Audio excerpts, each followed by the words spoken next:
everyone, welcome back to my page White Coat Diaries, and today we're going to study about stroke. So what is stroke? A neurological deficit lasting for more than 24 hours which has evidence of infarction.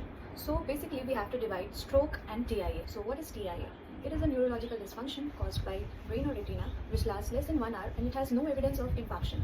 Rapid evaluation is necessary for the use of time-sensitive treatments like thrombolysis.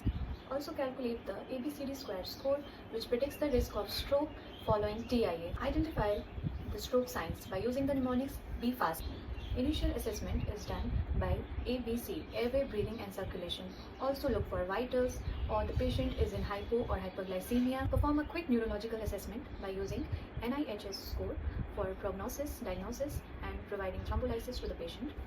Immediate investigations like imaging, non-contrast CT to rule out whether the stroke is hemorrhagic or ischemic, and baseline investigations like CBC, PTINR, blood glucose to rule out hypoglycemia, ECG and cardiac enzymes to rule out atrial fibrillation or MI, CT or MR angiography to rule out large vessels occlusion. Immediate supportive management should be provided. At first, correct hypoxia. Oxygen saturation should be more than 94%. Check for vitals. Correct hypoglycemia. Also, if there is increased BP, then we have to correct the BP. If the patient presents within 6 hours, then no extra imaging is required.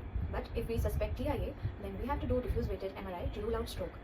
LT place 0.9 mg per kg, 10% bolus and 90% infusion over 1 hour. You can also use tenecteplase place 0.25 mg bolus. Mechanical thrombectomy for large vessels occlusion within 6 hours. BP control by less than 185 by 110 mm Hg before thrombolysis. In case of hemorrhagic stroke, BP management is done less than 140 mm Hg with the help of IV levotalol 20 mg. Reverse anticoagulation PCC plus vitamin K for warfarin or any antidote can be given. Intracranial pressure can be managed by head elevation and by using mannitol.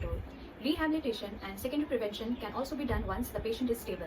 Always remember, time is money, so early recognition and early imaging can change the outcome. Thank you.